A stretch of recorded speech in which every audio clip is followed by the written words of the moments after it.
नमस्कार, आप देख रहे हैं न्यूज 18। मैं हूं आपके साथ मेनका चौधरी। और योगी सरकार ने एक बड़ा फैसला लिया, डिजिटल मीडिया पॉलिसी को मंजूरी दे दी। यूपी कैबिनेट ने डिजिटल मीडिया पॉलिसी 2024 को मंजूरी दी है। इस पॉलिसी में सोशल मीडिया पर आपत्तिजनक पोस्ट डालने पर कार्रवाई का प्रावधान है। देश विरोधी पोस्ट पर उम्र कैद तक की सजा का प्रावधान है। यूपी सरकार के प्रचार प्रसार के लिए सोशल मीडिया इन्फ्लुएंसर को 8 लाख रुपए तक मिलेंगे। तो डिजिटल मीडिया पॉलिसी को मंजूरी, योगी कैबिनेट की मंजूरी मिल चुकी है। एक प्रस्ताव लाया गया है जिससे डिजिटल मीडिया को रेगुलेट किया जा सके। देश विरोधी पोस्ट या फिर कोई ऐसा पोस्ट जिसकी वजह से समाज में अशांति फैले या नुकसान हो प्रदेश को, ऐसे पोस्ट पर कार्रवाई तक का प्रावधान है।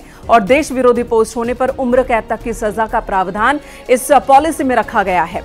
वहीं यूपी सरकार के प्रचार प्रसार के लिए अगर कोई इन्फ्लुएंसर काम करता है तो उसे 8 लाख रुपए तक दिए जाएंगे। तो बड़ी खबर है ये, सोशल मीडिया का दबदबा जिस तरह से बढ़ रहा है, राजनीति से लेकर समाज के हर तबके में सोशल मीडिया को रेगुलेट करने के लिए नई सोशल पॉलिसी यूपी कैबिनेट ने मंजूरी दी।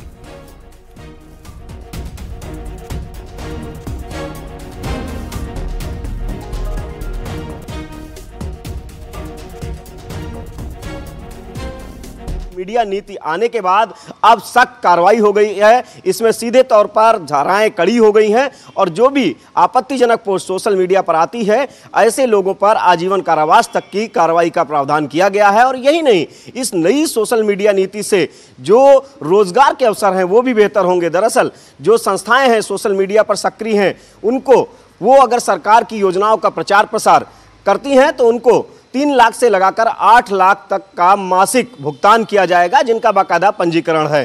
कैमरामैन रवि के साथ संकेत मिश्रा, न्यूज 18 लखनऊ।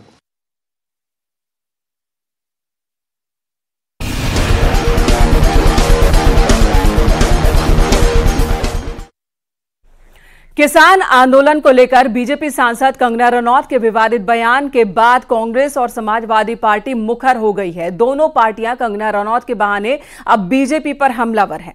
कंगना रनौत के बयान को लेकर उस आगे की खबरें दें उससे पहले उपचुनाव को लेकर जो प्लानिंग की गई है बीजेपी की ओर से, उसकी बात कर लेते हैं। उत्तर प्रदेश में बेरोजगारी सबसे अहम मुद्दा है और ऐसे में सीएम योगी खुद प्रदेश के युवाओं को रोजगार देने के लिए रोजगार मेले का आयोजन करवा रहे हैं। हालांकि इस आयोजन को उपचुनाव से भी जोड़कर देखा जा रहा है, क्योंकि सीएम योगी का दौरा उन जिलों में हो रहा है जहां पर उपचुनाव होने हैं। और ऐसे में माना जा रहा है कि युवाओं को साधने के लिए सीएम योगी खुद हर मोर्चे पर तैयार हैं।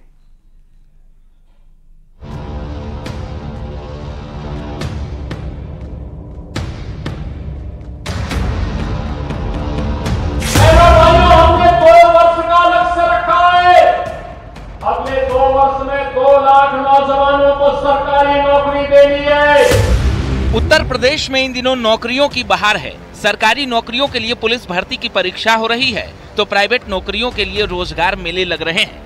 लेकिन सबसे खास बात यह है कि जिन 10 सीटों पर उपचुनाव है, खासकर उन जिलों में रोजगार मेला युवाओं को साधने का सबसे बड़ा दांव माना जा रहा है। सीएम योगी न सिर्फ यूपी के युवाओं को रोजगार दे रहे हैं बल्कि उनके सुनहरे भविष्य की चिंता भी कर रहे हैं। पहले मिल्कीपुर, फिर कटेहरी, उसके बाद मुजफ्फरनगर और अब अलीगढ़, जहां खैर में उपचुनाव होने वाला है, जहां उन्होंने छात्र छात्रों को मुफ्त में स्मार्टफोन और टैबलेट बांटे। रोजगार मेला में 5000 से ज्यादा युवाओं को नियुक्ति पत्र सौंपे, उद्यमियों को 35 करोड़ से ज्यादा का ऋण वितरण किया और अलीगढ़ में 705 करोड़ की योजनाओं का लोकार्पण और शिलान्यास किया गया। इस दौरान सीएम योगी ने विपक्ष पर भी निशाना साधा और 2017 से पहले और बाद का फर्क समझाया।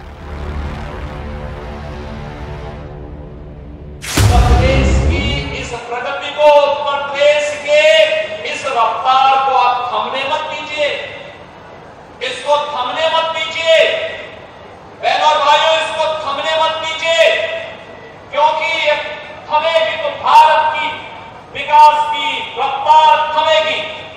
एक दंगाई फिर से आएंगे, एक गुंडागर्दी करने वाले फिर से आएंगे। समाजवादी पार्टी का वो ब्रांड है जो आपने कन्नौज में नवाब ब्रांड देखा है, यही समाजवादी पार्टी का वास्तविक ब्रांड है, यही इसकी पहचान है। इनको जब भी अवसर मिलेगा, कांग्रेस को जब भी अवसर मिलेगा, ये दंगा कराएंगे, विकास के कार्यों को बाधित करेंगे। दरअसल यूपी में 10 विधानसभा सीटों पर उपचुनाव होने वाला है, जिसमें से अभी तक सरकार ने 4 सीटों पर रोजगार मेले लगवाए हैं और अगले हफ्ते 4 और सीटों पर रोजगार मेला लगवाया जाएगा, जिसकी कमान मुख्यमंत्री योगी ने खुद संभाली है।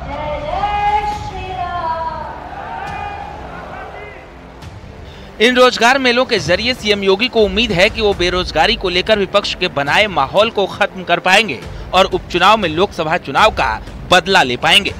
Bureau report, news 18।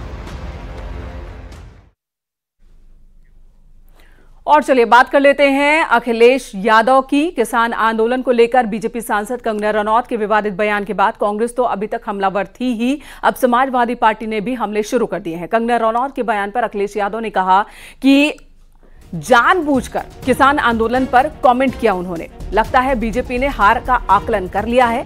अखिलेश ने कहा कि हरियाणा में हार का आकलन कर चुकी बीजेपी ने, इसलिए कंगना से ऐसा बयान दिलवाया गया है जिससे हार का ठीकरा कंगना पर फोड़ा जा सके।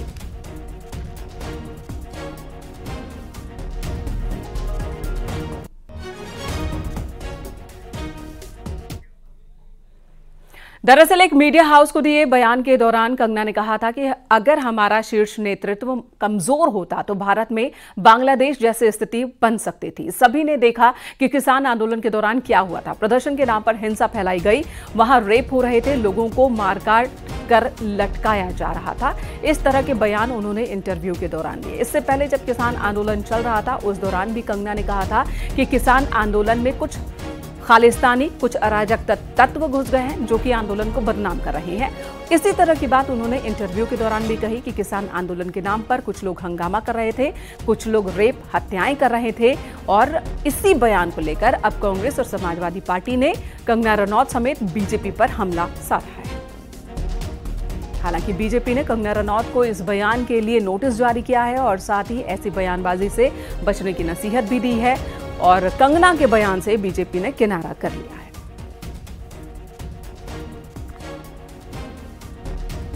तो किसानों को लेकर विवादित टिप्पणी को लेकर कंगना रनौत तो घिर ही गई हैं, जो कि मंडी से बीजेपी सांसद हैं, हिमाचल के मंडी से।